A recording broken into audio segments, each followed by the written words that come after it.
Halo Sobat PPS Kendari, jumpa lagi dengan saya Amelia Bone dalam PPS Kendari On Podcast edisi 13 April 2022. Nah, hari ini kita kedatangan seorang tamu yang sangat spesial dari Direktorat Pengelolaan Sumber Daya Ikan, yaitu Bapak Yayan Hernur Yadin selaku Fungsional P3T Ahli Madya.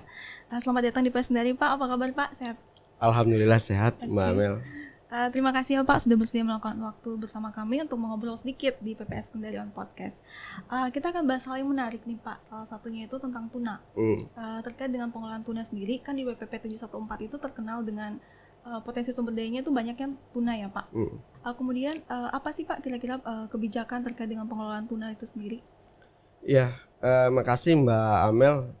Jadi memang salah satu kenapa saya datang ke Kendari adalah bahwa Kendari itu merupakan salah satu wilayah yang sangat terkenal dengan tunanya ya. Jadi tadi ada pertanyaan terkait kebijakan pengelolaan tuna sendiri di Indonesia itu sebenarnya dasarnya itu ada rencana pengelolaan perikanan tuna cakalang tongkol atau RPPTCT yang sudah ditetapkan Kepmennya itu nomor 121 tahun 2021 itu tentang rencana pengelolaan perikanan tuna cakalang dan tongkol. RPP ini disusun dengan maksud untuk mendukung kebijakan pengelolaan sumber daya ikan tuna cakalang dan tongkol. Sehingga tujuan dari RPPTCT ini sebagai arah dan pedoman baru bagi Kementerian Kelautan, kemudian pemerintah daerah, ada instansi terkait dan pemangku kepentingan dalam pelaksanaan pengelolaan tuna cakalang dan tongkol. Setidaknya ada 4 aspek di RPPTCT itu. Yang pertama ada aspek sumber daya ikan, kemudian ada aspek lingkungan, yang ketiga ada aspek sosial ekonomi dan aspek tata kelola. Nah, dari masing-masing aspek itu ada rencana aksinya. Nah, rencana aksinya itu dikelompokkan menjadi 3 kelompok WPPN RI. Yang pertama adalah kelompok rencana aksi di WPPN RI 571, 572, 573 di Samudra Hindia. Kemudian yang kedua itu WPPN RI untuk perairan kepulauan. Itu di 713, 714 dan 715. Kemudian yang terakhir adalah kelompok WPPN RI 716 dan 717. Nah, untuk kebijakan tuna di 714 sendiri itu kan masuknya di kelompok WPPN RI 713, 714 dan 715. Itu setidaknya saya melihat ada 3 kebijakan. Yang pertama itu berkaitan dengan implementasi harvest strategi. Yang kedua, jadi kita itu sudah mempunyai interim harvest strategi atau kalau dalam bahasa Indonesia itu strategi pemanenan, strategi pemanfaatan. Kita sudah punya interimnya, kemudian kita sudah melaunching di tahun 2018. Yang kedua, kebijakannya terkait dengan pengelolaan dan penataan rumpon. Kemudian yang ketiga itu adalah penutupan untuk penangkapan tuna sirip kuning pada lokasi dan waktu tertentu di WPPN RI 714. Nah, kebijakan tersebut tentunya sejalan tadi dengan apa yang ada di 5 tindakan pengelolaan di harvest strategi. Jadi 5 tindakan itu, yang pertama itu adalah pembatasan penggunaan rumpon. Kemudian ada penutupan wilayah, ini untuk tempat memijah atau tempat pertumbuhan, dan musim penutupan selama pemijahan. Kemudian yang ketiga adalah jumlah hari operasi penangkapan. Kemudian yang tindakan pengelolaan yang keempat adalah pembatasan jumlah kapal, dan yang terakhir adalah jumlah tangkapan yang diperbolehkan. Jadi itu saya pikir kebijakan-kebijakan yang ada, kebijakan-kebijakan pengelolaan tuna yang ada di WPP 714. Baik, tadi kan sempat disebutkan Pak tentang penutupan lokasi tertentu untuk penangkapan ikan pada waktu tertentu juga. Sebenarnya apa sih Pak yang ingin dicapai dan kenapa sih harus ditutup Pak sebenarnya? Ya, ya betul. Jadi KKP sendiri sudah menerbitkan Permen KP nomor 26 tahun 2020 itu untuk larangan penangkapan ikan madi dihang di daerah pemijahan dan daerah bertelur di WPP 714 pada bulan Oktober dan Desember.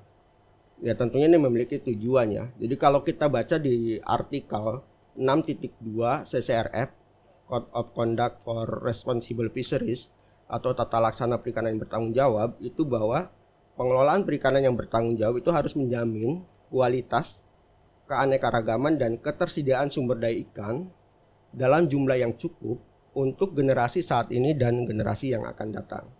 Sehingga ini bisa mewujudkan ketahanan pangan, pengurangan kemiskinan, dan pembangunan berkelanjutan. Jadi memang kebijakan itu tentunya dalam rangka menjaga ketersediaan sumber daya ikan dalam jumlah yang cukup untuk generasi saat ini dan generasi yang akan datang. Jadi memang ini perlu gitu. Kemudian yang kedua, kalau saya lihat bahwa kalau kita baca di hasil penelitiannya, para peneliti di RFMO itu di WCPFC, ternyata status stok dari ini kan pembatasan hanya untuk tuna sirip kuning ya.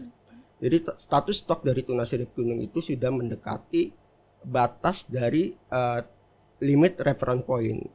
Jadi memang sudah perlu adanya tindakan pengelolaan terhadap jenis tuna sirip kuning ini. Oke.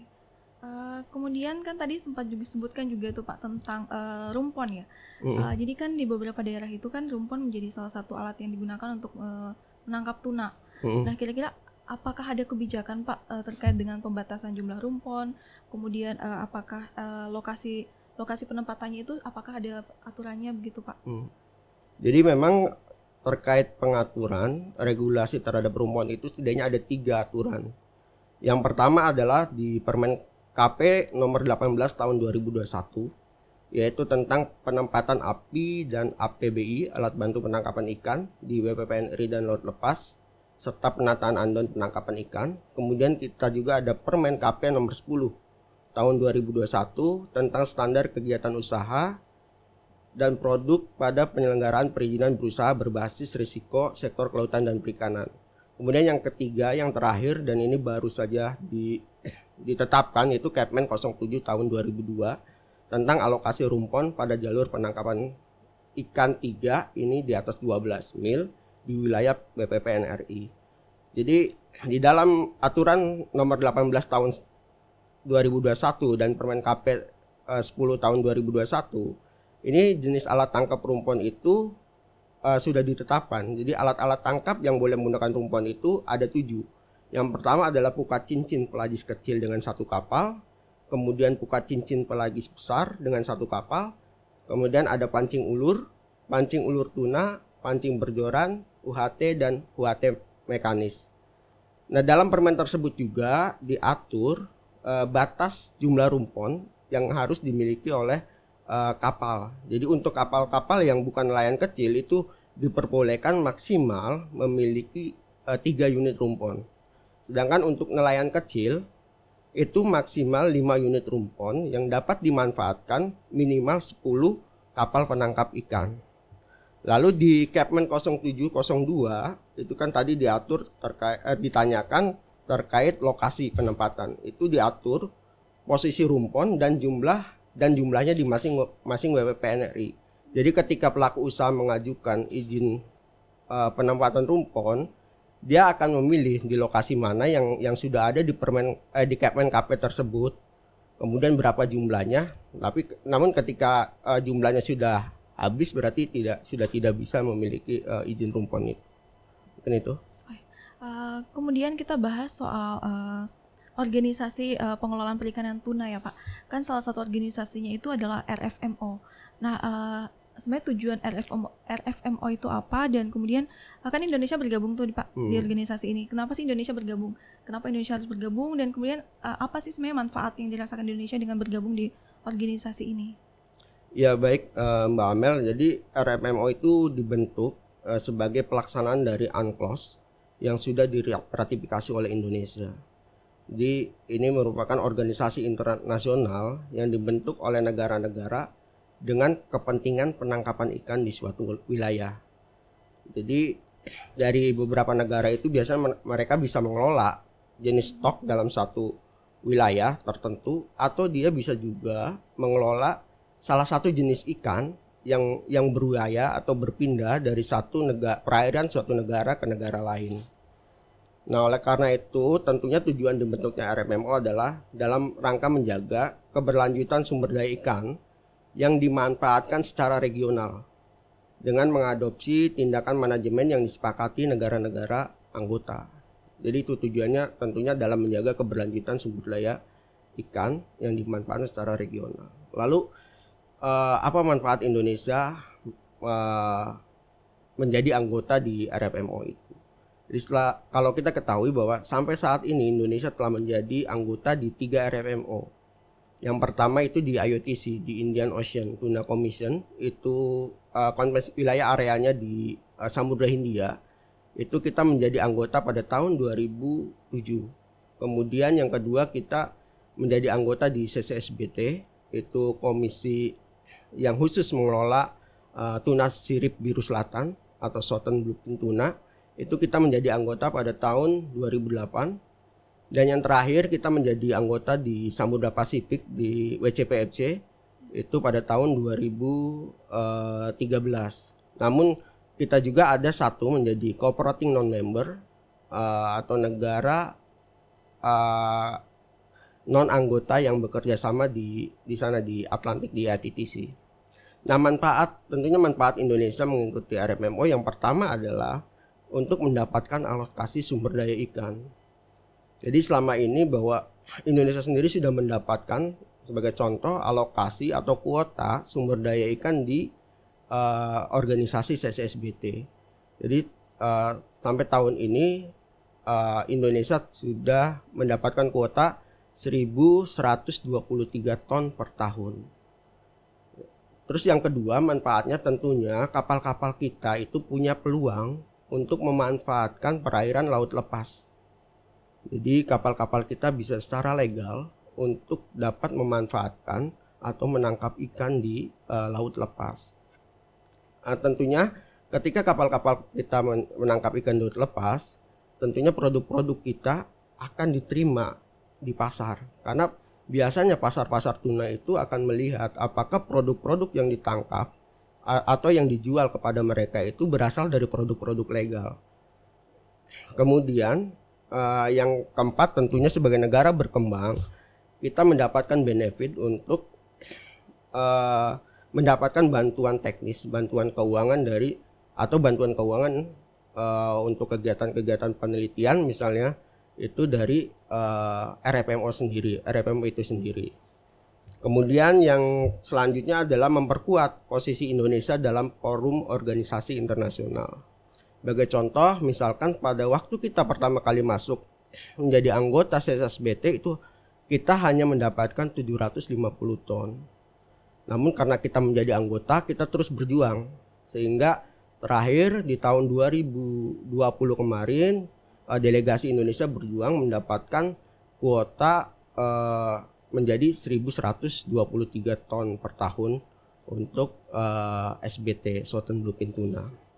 Kemudian manfaat selanjutnya adalah mempertegas hak kedaulatan Indonesia. Ini berkaitan dengan pengelolaan sumber daya ikan di JTE Indonesia. Kemudian memantapkan kebijakan pemerintah Indonesia dalam berkontribusi untuk memberantas IUU fishing. Dan yang terakhir, manfaat terakhir adalah kita mendapatkan data dan informasi yang secara akurat, secara mudah, tepat waktu, tentunya melalui mekanisme pertukaran data antar negara pihak di RFMO. Mungkin itu manfaat dari kita menjadi anggota RFMO. Baik Pak, terima kasih banyak. Luar biasa banget informasi yang kita dapatkan dan kita sudah di penghujung acara. Mungkin ada closing statement dari Bapak terkait dengan pengelolaan tuna sendiri. Oke, makasih Mbak Amel. Jadi ya tadi sudah disampaikan Mbak Amel bahwa 714 memiliki potensi sumber daya tuna. Jadi tentunya tuna ini harus kita jaga gitu agar bisa dinikmati tidak hanya untuk generasi saat ini tapi untuk generasi yang akan datang. Nah, salah satunya tentunya adalah dengan adanya kebijakan-kebijakan. Tadi udah saya sampaikan kebijakannya itu salah satu yaitu implementasi harvest strategi.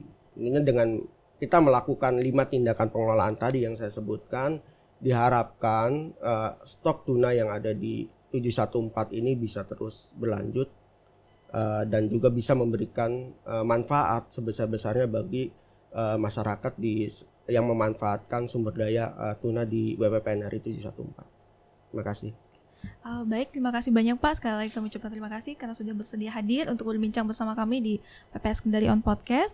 Oke, sahabat PPS Kendari, demikian bincang seru kita bersama dengan Bapak Yayan dari Direktorat pengelolaan sumber daya ikan. Sampai jumpa di podcast PPS Kendari selanjutnya.